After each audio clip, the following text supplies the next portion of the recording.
Muy buenas a todos. Empezamos de nuevo.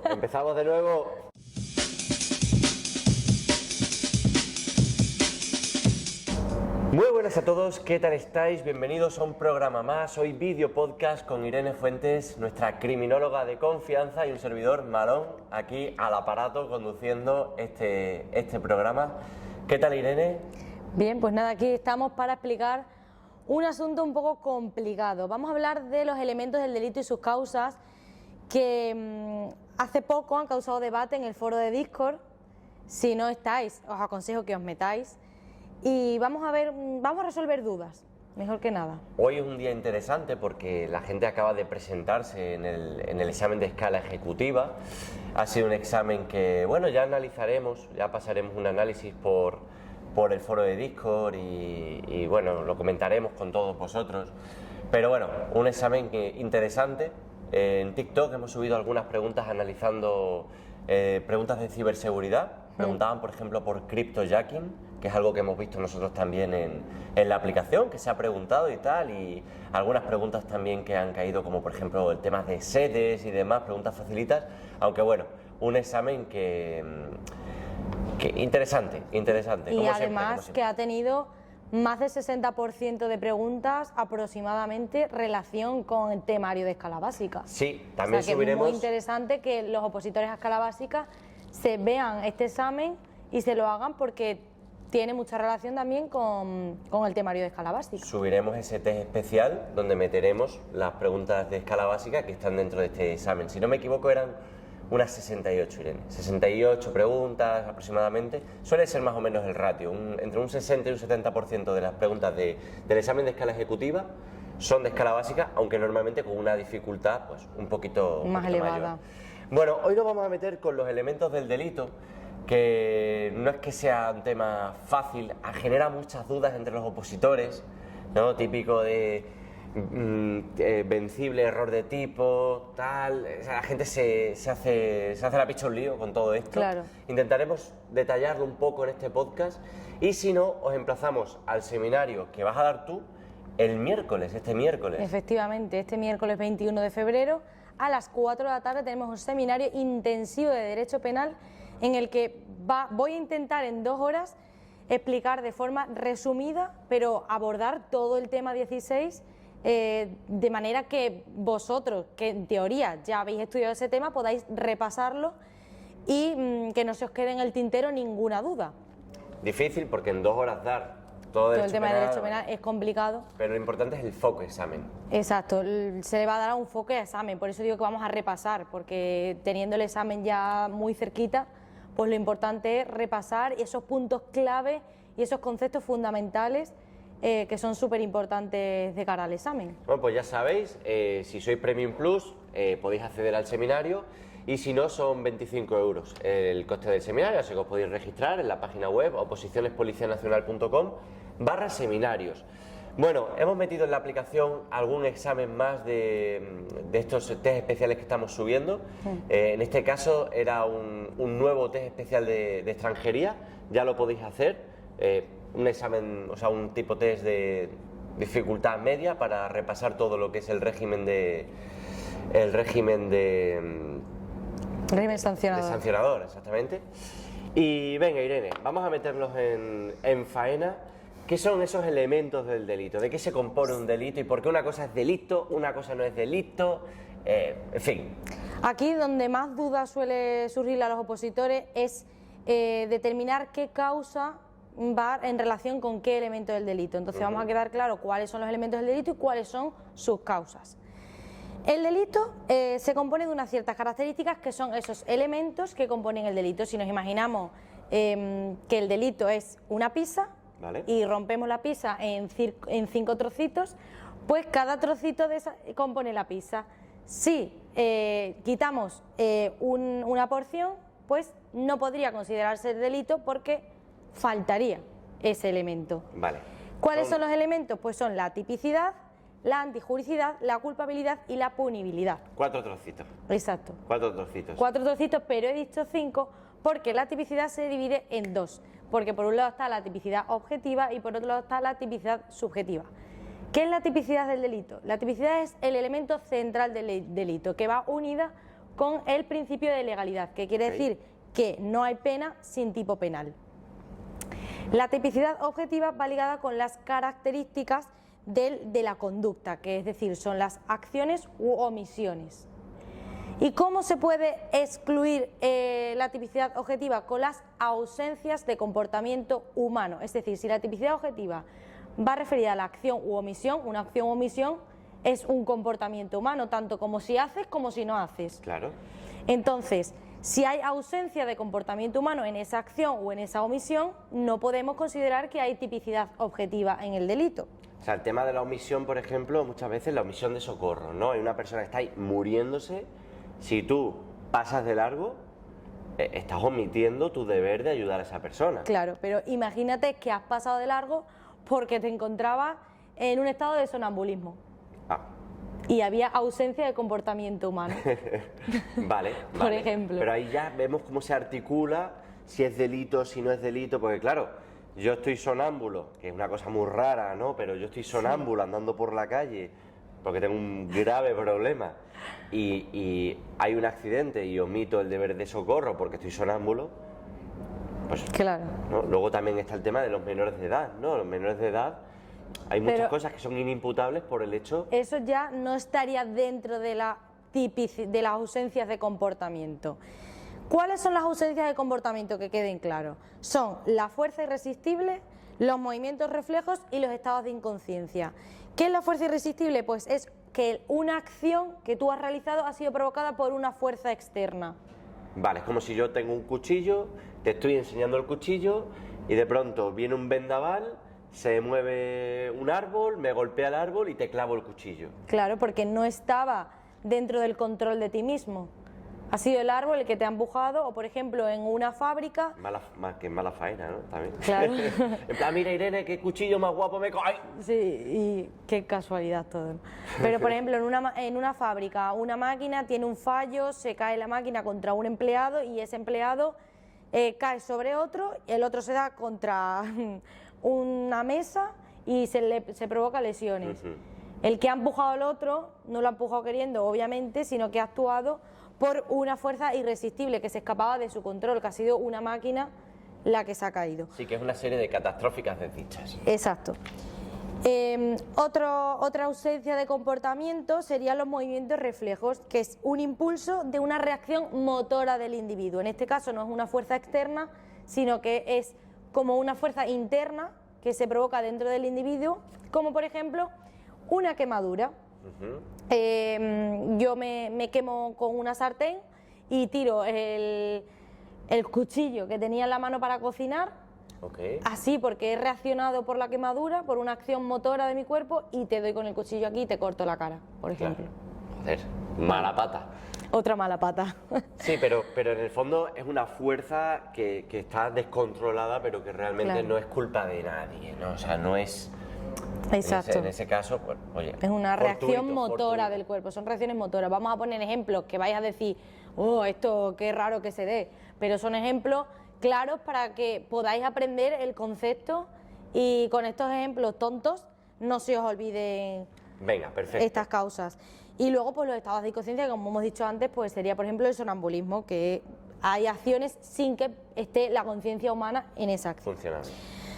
Luego, dentro de la tipicidad, que también estaría la tipicidad subjetiva, que es esta parte subjetiva de la conducta, en la que estaría el dolo y la imprudencia, como todos sabemos, porque para que se dé una acción u una omisión, tiene que existir también que haya dolo o imprudencia, que tú quieras y que sepas que vas a cometer esa acción. Claro, un dolo, yo voy conduciendo y veo a mi vecino que me cae mal y ¡pum!, lo atropello, sería dolo. Pero imprudencia sería que yo fuera completamente borracho, desfasado conduciendo y lo atropello, sin querer. Claro, no querías. En el primer caso sí querías atropellar a tu vecino, en el segundo caso no querías. Pura imprudencia. Exacto. Entonces, ¿cómo podemos excluir la tipicidad subjetiva? Pues con las causas de exclusión de tipicidad. Entonces, aquí quiero destacar que no confundir las causas de exclusión de tipicidad que van en relación con la tipicidad subjetiva con la ausencia de comportamiento humano, que va en relación con la tipicidad objetiva, porque a lo mejor leemos causa de exclusión de tipicidad y decimos tipicidad objetiva, porque aparece la palabra tipicidad también, y porque al fin y al cabo tipicidad objetiva también es tipicidad, pero en este caso lo que se excluye en la tipicidad objetiva son la ausencia de comportamiento humano, y en la tipicidad subjetiva sí se llama causa de exclusión de tipicidad. Y hay una causa de exclusión de tipicidad, que es el error de tipo. Que esto es típica pregunta de examen, que claro, aquí un opositor, escala básica, oye, pero Irene, de verdad, yo tengo que saber tanto de derecho penal para ser policía nacional, que mira, que yo entiendo que tengo que saber un poquito, pero ¿cuánto tengo que saber? ¿Me tengo que convertir en criminólogo como tú, en penalista o...? Sí que es verdad que son conceptos difíciles y amplios, sobre todo para una persona que no ha estudiado nunca Derecho. Claro. Entonces... Pero sí que es verdad que hay como ciertas preguntas que se repiten siempre mucho. Claro. Y aquí donde entramos en los errores, si hay algo que estudiarse o que entender, esto es fundamental. Porque se ve en ciertas preguntas de exámenes oficiales. Aunque hay que decir que esta parte del temario, por ahora, todavía no ha caído muchísimo en escala básica. Alguna preguntita, tal, pero por ahora, que no quita, pero que ahora que el nivel del examen ha aumentado, pues... Ahí es donde vamos a hacer hincapié en el seminario del miércoles, en esas cositas que sí que entran en el examen. Importante. Y que son muy importantes tener en cuenta, que aunque tú digas, para mí el derecho penal es demasiado, pero hay cosas que son fundamentales para enfrentarte al examen. Y sobre todo para saber estudiar y para poder estudiar. Igual que la Constitución sienta una cátedra, una base del derecho en España, pues de derecho penal tienes que empezar poco a poco a utilizar este vocabulario. Por eso este podcast también es chulo, para que poco a poco la gente que incluso no tenga ni idea, oye, elementos del delito, a ver de qué va esto, derecho penal, tal, vaya poquito a poco escuchando el argot, la palabrería que acompaña todo esto. Efectivamente. Pues continuamos con el error de tipo. ¿Cuándo sucede un error de tipo? Cuando hay un error dentro de los elementos que componen el tipo penal. Es decir, cuando el sujeto desconoce o tiene un error en uno de los elementos que componen el delito. Y este error puede ser vencible, porque puede salir de ese error, o puede ser invencible, que no puede salir de ese error. Si es invencible, obviamente se le excluye la responsabilidad penal, y si es vencible sí que se le va a reprochar penalmente como una imprudencia. Vámonos a un ejemplo para entenderlo. Sí, eso te iba a decir, que vámonos al ejemplo, que esto siempre, el ejemplo. Exacto. Por ejemplo, ayuda mucho. Yo que suelo utilizar mucho BlaBlaCar. Vale. Yo voy conduciendo mi coche y he puesto BlaBlaCar y llevo a 2 pasajeros atrás, y los dos han metido sus maletas en el maletero. Yo obviamente no voy a abrir las maletas de mis pasajeros para ver qué tienen. Nadie lo hace, pero ahí hay riesgo, ¿no? Porque, oye, ¿qué llevan en la maleta? Claro, hay riesgo, y además BlaBlaCar no se hace tampoco responsable de cosas que puedan pasar aparte. Entonces, si yo, por ejemplo, voy de Madrid a Barcelona y en el trayecto me para la Guardia Civil y me dice control, porque estamos registrando a ver si hay tráfico de droga. Me abren las maletas y una de ellas, que era de uno de mis pasajeros, contenía droga.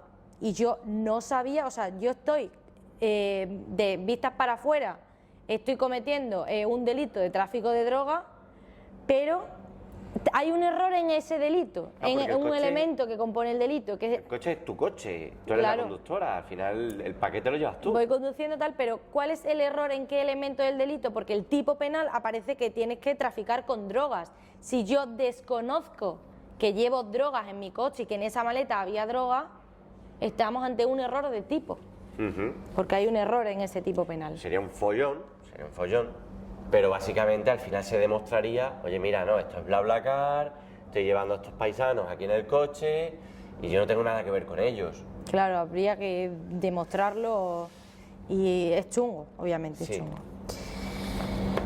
Bueno, pues vamos ahora con el siguiente elemento que compone el delito, que es la antijuricidad. ¿Qué es la antijuricidad? Pues para que un hecho sea antijurídico tiene que ser contrario a derecho. ¿Qué significa que un hecho sea contrario a derecho? Que tiene que lesionar un bien jurídico. ¿Y qué significa que tenga que lesionar un bien jurídico? Pues que tiene atentar contra la vida, la salud, la integridad. Del bien jurídico protegido, ¿no? Que son derechos fundamentales que protege el derecho penal. Vale, claro. O sea, como la vida, la salud, la integridad física, la integridad moral, la propiedad, la libertad sexual, etcétera. Entonces, un hecho va a ser antijurídico si es contrario a derecho, si lesiona un bien jurídico. Pero existen unas causas de justificación, que son las que te van a excluir, en este caso la antijuricidad, que justifican que tú ese hecho que has cometido, que es contrario a derecho, lo hayas cometido por alguna razón en concreto. Okay. ¿Cuáles son esas causas de justificación? Pues tendríamos la legítima defensa, el estado de necesidad, el cumplimiento de un deber y ejercicio legítimo de un oficio o cargo y el consentimiento del titular de un bien jurídico. Estas serían las causas de justificación, que justifican que esa acción que estás cometiendo contraria a derecho la hayas cometido. O sea, en el caso, por ejemplo, de que viene a mí una persona por la calle, yo estoy de buen rollo, y una persona violenta, bueno, que me quiere robar, me quiere agredir, y yo me defiendo y le rompo el brazo. Claro, ahí estaríamos en un caso de legítima defensa, como causa de justificación. Habría que verse como todo, pues luego habría juicio, claro. No sé qué, no sé cuánto. Me acuerdo de un caso en Granada, hace ya un montón de años, de que entraron en un chino a robar, y el chino se revolvió. Y entraron a robar con un machete. El chino le robó el machete y se lo clavó uno de los dos. El otro salió corriendo. Al final, efectivamente, el chino quedó impune, ¿no? Pero claro, el barrio, me acuerdo yo, que apoyó al chino, porque claro, se había defendido, patatín, patatán, pero le proponían cárcel. Claro. Porque había matado a uno de los dos. Claro. Pero claro, quien hierro mata, hierro muere. Es que es complicado. Porque hay que tener en cuenta que la legítima defensa tiene unos requisitos que hay que cumplir. Es decir, que la agresión sea ilegítima, que necesites esa necesidad racional del medio empleado para impedirla o repeler esa agresión, o que haya falta de provocación suficiente por parte del defensor. Es decir, si tú has sido el que ha provocado a la persona que te ha venido a hacer algo, a ver, es que lo has estado provocando. Te lo has buscado. Tiene que faltar esa provocación. O sea, tú vas caminando por la calle y alguien va a atentar contra ti sin tú haber provocado a nadie. Ahí sí. Claro, efectivamente. Luego, el estado de necesidad, ¿qué quiere decir? Pues una persona que ha actuado para evitar un mal propio o ajeno. Por ejemplo, es una persona que destruye la propiedad de alguien porque es una propiedad, una casa de campo, y se encuentra en el campo y hay un incendio forestal. Entonces esa persona, para evitar, o bien para evitar el incendio o bien para evitar quemarse, tiene que romper la puerta de la propiedad y entrar a la propiedad a coger un teléfono para llamar a los bomberos o a coger el extintor que tenía esa persona en la propiedad. Entonces, ha actuado de vistas para afuera, ha cometido un delito, sí, pero ¿estaba justificado ese hecho que es contrario a derecho? Sí, porque ha intentado evitar un mal propio o un mal ajeno, ha actuado bajo un estado de necesidad. Sí, sí, sí. Se entiende, ¿no? Bueno, pasaría, por ejemplo, una anécdota que creo que la he contado ya en el podcast esta varias veces, estando en Lituania, que estuve a punto de romper la ventana de un coche porque sí. Había un niño expuesto al sol, el padre no se sabía dónde estaba, yo me quedé cerca del coche porque me pareció raro. Claro, llega un punto en el que imagínate si hubiera tenido que romper la ventana del coche. Claro, estoy rompiendo la ventana de un coche, pero estoy rompiendo la ventana de un coche porque hay un niño dentro. Claro, para evitar un mal ajeno. El coche que lo pague otro. Lo pague el padre, ¿no? Que el padre se ha ido. Claro. Luego, otra causa de justificación, como he dicho antes, pues sería el cumplimiento de un deber y ejercicio legítimo de un derecho, oficio o cargo. Esta causa de justificación existe para que ciertos profesionales puedan cumplir con sus funciones. Por ejemplo, un cirujano tiene que rajarle a alguien el cuerpo. Tú no le puedes imputar a un cirujano de lesiones porque está actuando bajo... O un policía nacional que detiene a una persona que se ha puesto súper violenta en la calle y quiere atentar contra otra y le dice a la persona, pues ahora te voy a denunciar por detención ilegal. No, porque es que el policía estaba actuando porque estaba de servicio y estaba actuando de oficio, de cargo, ¿vale? Sí, un montón de situaciones al final donde... Se pueden dar cientos de no, situaciones. es que me estás quitando mi propia libertad, que es mi bien jurídico protegido. Ya, macho, te estoy quitando la libertad, pero porque tú estás haciendo esto y lo otro. Efectivamente. Vale. Y como última causa de justificación sería el consentimiento del titular de bien jurídico protegido. Por ejemplo, yo estoy sin casa y no tengo dónde vivir y voy a entrar yo sé que tú no estás en tu casa, que hace mucho tiempo que no la utilizas, y voy a entrar en tu casa a quedarme allí a vivir, pero no se me podría imputar ni de allanamiento de morada ni de cualquier otra cosa, porque previamente yo te he llamado a ti y te he dicho: mira, Malón, que no tengo dónde vivir, tú me podrías hacer un contrato, me podrías permitir vivir en tu casa, tal, Sí, y me pues dice: quédate. sí, sin problema. Entonces, como me ha consentido, tengo el consentimiento expreso de la persona, pues esa acción que aparentemente podría ser contraria a derecho está justificada y no puede ser antijurídica.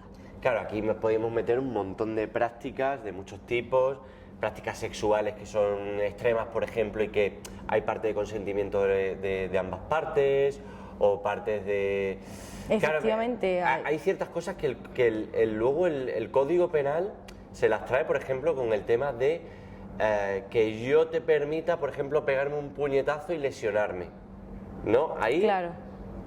Es que al fin y al cabo el Código Penal no puede irse a cada caso, porque incluso surgen casos nuevos que nunca han sucedido, y ahí es donde ya viene a entrar en juego la jurisprudencia, porque el derecho penal es muy subjetivo. Aunque el Código Penal tenga el artículo tal, no sé qué, que eso aparentemente parece ser objetivo, luego el derecho penal tiene mucho trasfondo. Es que de ese caso yo creo que hemos hablado alguna que otra vez del tema del... Bueno, si yo te doy mi consentimiento para romperme el brazo y tú me rompes el brazo, ¿es delito? ¿No es delito?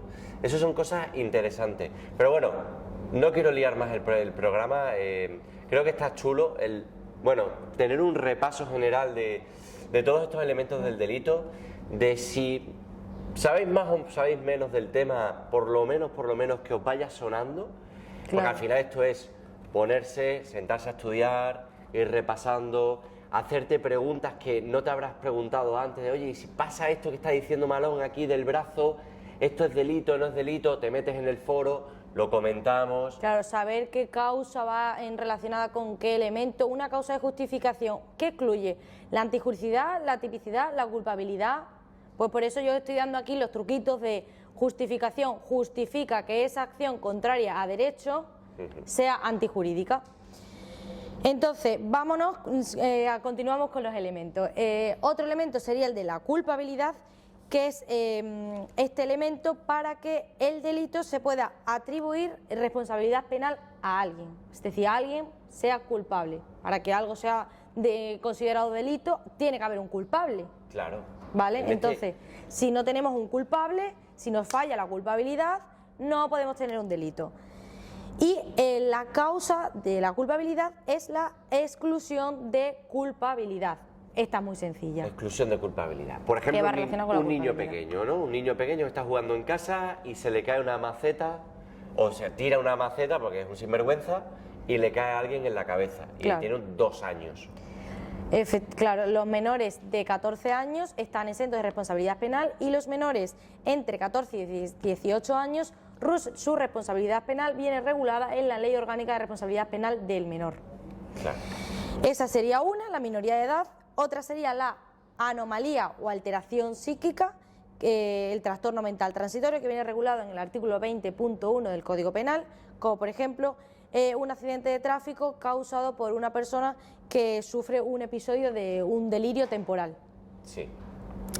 Otra sería la intoxicación plena y el síndrome de abstinencia, el 20.2 del Código Penal. Pues, por ejemplo, alguien que en un momento de fiesta se encuentra bajo los efectos del alcohol, bajo una intoxicación plena.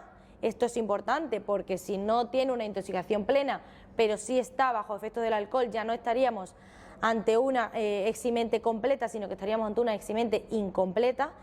Es decir, un atenuante, se modificaría la pena, pero no se excluiría la pena. Aquí nos encontramos muchas situaciones y lo que se dice popularmente, ¿no? De si te pasa eso, entra un tío en tu casa, le matas, porque entra en tu casa, te defiendes, le matas y después te emborrachas, te drogas. Eso se dice mucho. Pero no, eso no excluiría la responsabilidad penal, porque si tú te has puesto en ese estado de inconsciencia o en ese estado de intoxicación plena adrede para cometer el delito, o para que el delito no claro. se te excluye la responsabilidad penal. Que eso ahí ya es un follón, ¿no? Descubrir si ha sido antes. Habría que probarlo, O claro. después. Bueno, y continuamos, también tendríamos las alteraciones en la percepción desde el nacimiento o en la infancia. Por ejemplo, una persona que desde su nacimiento sufre un trastorno congénito que afecta a su capacidad para percibir el riesgo. Y esta persona, pues, se le dan unos materiales que son inflamables y provoca un incendio. Claro. ¿Vale? Si es un descerebrado, ¿no? Pero en una este persona caso... que sufre un trastorno congénito o cualquier otra alteración. Quiero decir aquí, quiero hacer un parón en estas causas de exclusión de la culpabilidad para decir que la culpabilidad es un cajón muy grande y que dentro de este cajón grande hay 3 cajones más pequeñitos. Y que uno de esos cajones es el cajón de la inimputabilidad, porque hemos tenido un debate por el foro de Discord y también hemos tenido un debate en la comunidad de OPN y entre los miembros de OPN, en el que vamos a ver ahora después unas preguntas de examen que discernían entre culpabilidad e inimputabilidad. Entonces decíamos, ¿cuándo es culpabilidad? ¿Cuándo es inimputabilidad? Entonces, recordar siempre que la culpabilidad es un cajón muy grande y dentro de ese cajón grande hay 3 cajones. Uno de esos cajones es la inimputabilidad, la inimputabilidad afecta a las bases psicobiológicas del ser humano. Entonces, dentro del cajón pequeñito de la inimputabilidad, que está dentro del cajón de la culpabilidad, tendríamos la anomalía o alteración psíquica, la intoxicación plena, el síndrome de abstinencia y la alteración en la percepción desde el nacimiento de la infancia, porque estas 3 causas influyen a las bases psicobiológicas del ser humano. Entonces esto afecta a la inimputabilidad dentro de ese cajón. Pero ahora, fuera, en los otros cajones, nos encontramos con otras causas de exclusión de culpabilidad, como serían la conciencia, el error de prohibición, que estaría dentro de otro cajón que se llama el cajón de la conciencia de significación antijurídica de la conducta, pero que ahí no quiero entrar porque no quiero liar a los opositores. Pero saber que el error de prohibición está dentro del cajón grande de la culpabilidad, pero no está dentro del cajón pequeñito de la inimputabilidad. Ok, repasemos con error de prohibición. Hay alguno que ya se está haciendo la pichorría diciendo el armario, el cajón, la mesilla pizza de noche, la cama, ¿dónde me acuesto yo hoy? Vale. ¿Qué es el error de prohibición? El error de prohibición es un error en la ilicitud del hecho. Yo no sé que lo que estoy cometiendo sea un delito. Por ejemplo, una persona de 28 años que tiene relaciones sexuales con una menor de edad de 15 años. Okay. Yo sí sé que tiene 15 años, pero no sé que tener relaciones sexuales con una menor de edad sea un delito. Eso es un error de prohibición. Que puede ser, por ejemplo, alguien que viene de otro país, ¿no? Y que en su país, pues oye, a partir de... Eso pasaba en España hasta hace poco, que era legal a partir de 13 años si era consentido. Luego se cambió. Pero si vienes de otro país, viene un extranjero a este país y dice, no, pues mira, yo pensaba que con 15 años, pues que no estaba prohibido, que es lo normal. Entonces ahí, ¿qué pasa? Que se excluye la culpabilidad. Dependiendo también de si el error es vencible o invencible. ¿Cómo discernir entre error de prohibición y error de tipo? Porque el error de prohibición, que no sé que algo está prohibido. Y el error de tipo es que tengo un error en un elemento del tipo penal. En este ejemplo, por ejemplo, que he puesto de las relaciones sexuales con menores de edad, si ahora supongamos que yo sí sé que tener relaciones sexuales con una menor de edad es un delito, pero yo no sé que la chica o el chico tenía 15 años porque aparentaba tener más y porque no me lo había dicho, estaríamos ante un error de tipo, porque yo tengo un error en un elemento del delito. Es decir, el delito es tener relaciones sexuales con menor de edad.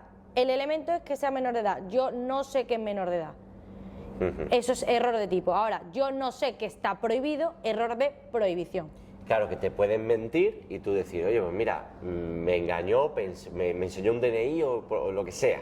Porque incluso te puedes cerciorar de, oye, pues mira, yo pensaba que era mayor de edad, Claro, pero has es que ella podido salir tenía de ese ciertos error. intereses y se acostó conmigo y, joder, que no sabía que era menor de edad, pues, claro, error, en este caso, de tipo.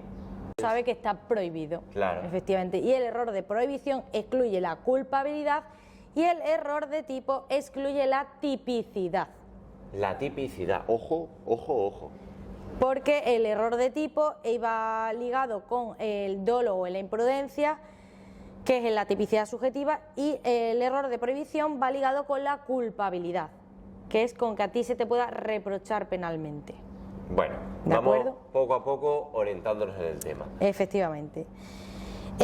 Vale, ahora vamos a terminar con el último cachito del quesito. el último O de la pizza. De la pizza habíamos No, dicho, ¿no? con otra causa de exclusión de culpabilidad, que sería el miedo insuperable, Ah, el miedo insuperable. que también claro. estaría en ese cajón grande de la culpabilidad, pero que no en el cajón pequeñito de la inimputabilidad, está en otro cajón. ¿Vale? Y el miedo insuperable, por ejemplo, un padre que ve que a su hijo pequeño le van a hacer algo y está en una estación de metro y empuja a esa persona contra las vías del tren. Ha actuado bajo miedo insuperable porque tenía mucho miedo de que a su hijo pequeño le pudieran hacer algo. Entonces no se le puede reprochar penalmente esa conducta.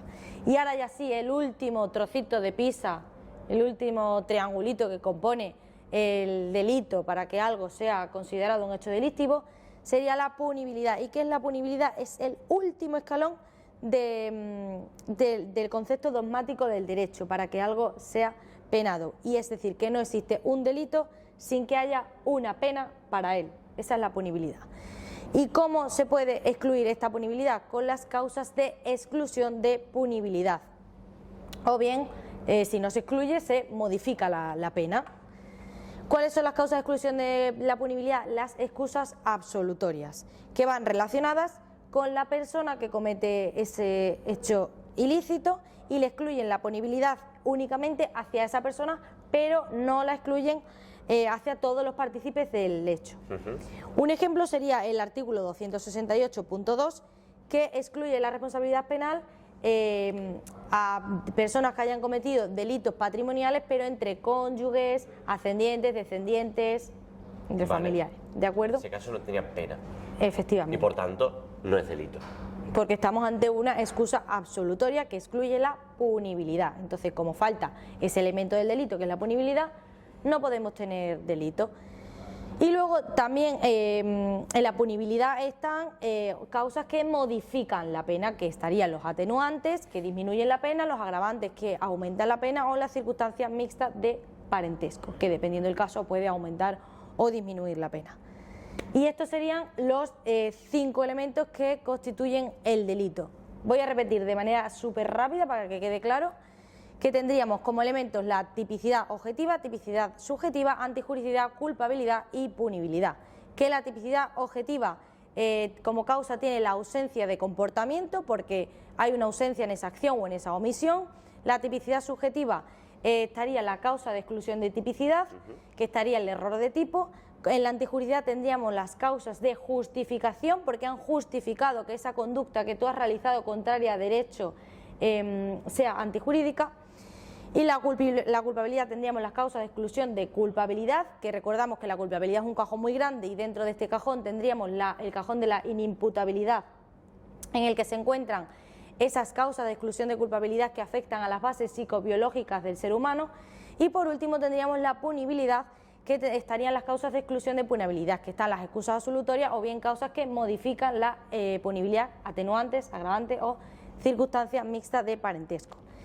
Y ahora Parece un trabalenguas todo lo que estás diciendo, claro, Irene se lo sabe muy bien, a mí me suena y el que nos está escuchando, que dependiendo del nivel que tenga, dirá, joder, madre... Yo espero que independientemente del nivel, más o menos hayan quedado claros, hayan podido quedar con conceptos. Poquito a poco, poquito a poco. Poco a poco, y si no, pues id el miércoles al seminario, que volveremos a ver estos elementos y estas causas, que si habéis escuchado el podcast previamente sería maravilloso y magnífico, fantástico, porque ya iríamos con trabajo adelantado. Un poquito de base.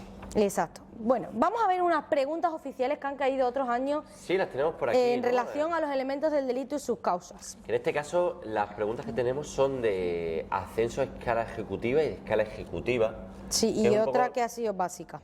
Y otra de básica. Venga, perfecto. Pues vamos con la primera. Con la que tú quieras. Venga, dice: cuando ante la realización de una acción típica concurra una causa de justificación, quedará excluido como elemento del delito la alfa, punibilidad, bravo, culpabilidad o Charlie, antijuricidad. ¿Qué tenemos que tener en cuenta aquí? ¿Qué nos dicen? Concurra una causa de justificación, y ahora el opositor puede decir, uy, causa de justificación, ¿qué era? ¿Qué excluía? ¿La culpabilidad, la antijuricidad, la tipicidad?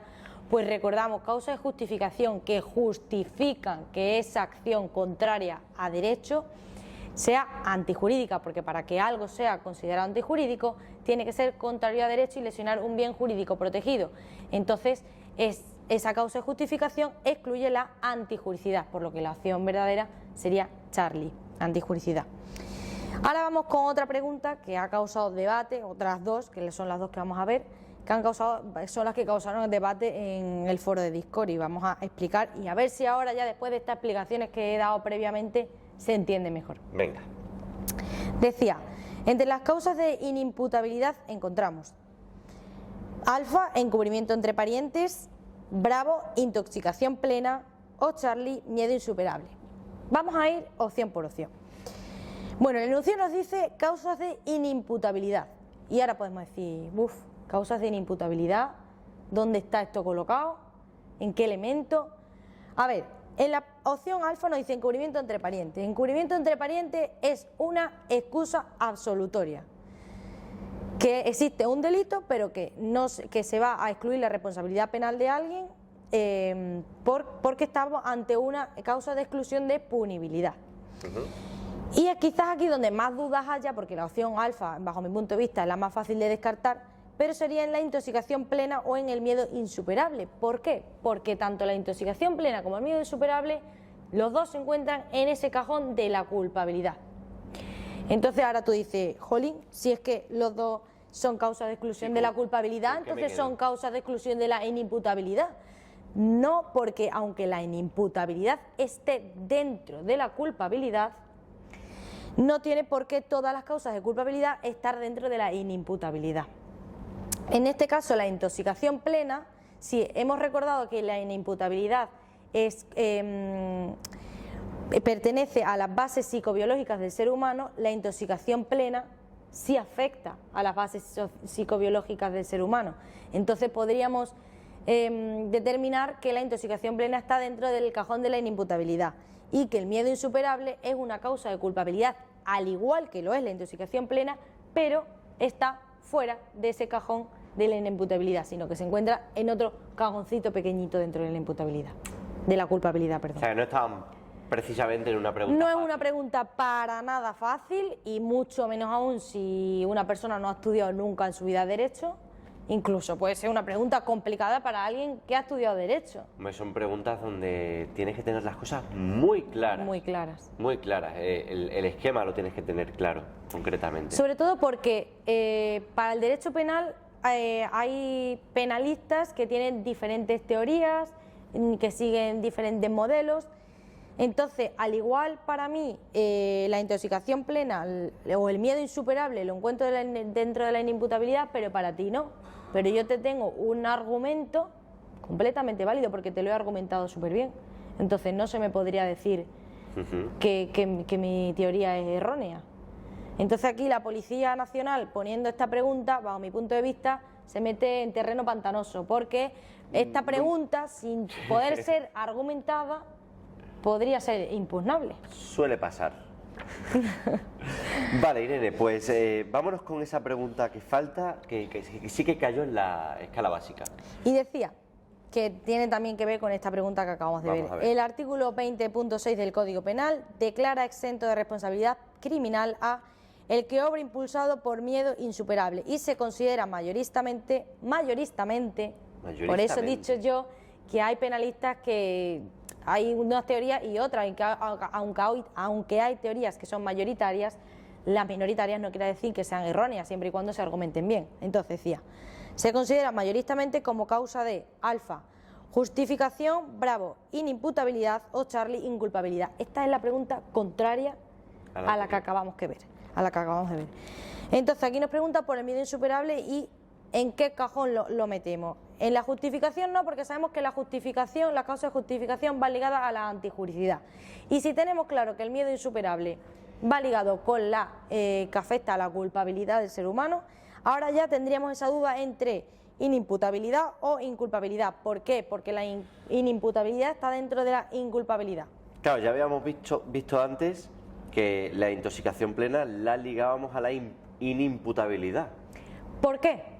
Porque afecta a las bases psicobiológicas del ser humano. El miedo insuperable no afecta a las bases psicobiológicas del ser humano, porque no es una persona ni que se encuentra en estado de intoxicación plena, ni en síndrome de abstinencia, ni con ninguna alteración, ni con ningún trastorno mental transitorio, ni nada, sino que actúa por miedo insuperable. Claro, entonces inculpabilidad. ¿De acuerdo? Esa sería la opción correcta. Me has creado un miedo tal que ¿qué voy a hacer? ¿Qué voy a hacer? Efectivamente, actúa bajo miedo insuperable. Irene, ha sido un programón. La verdad es que yo me lo voy a tener que reescuchar 2 o 3 veces porque esta parte de derecho penal, la verdad es que cuesta aprenderla, sobre todo cuando es dura, vienes intensita. de otro tipo de estudios y tal, pero me ha parecido muy interesante, o sea que enhorabuena por el programa que has traído, Gracias. por lo que has contado, en fin, el valor que nos has aportado a la audiencia, a mí, a todo el mundo. Me voy con cositas aprendidas, aunque bueno, esto es interminable, ¿no? El derecho Efectivamente, penal.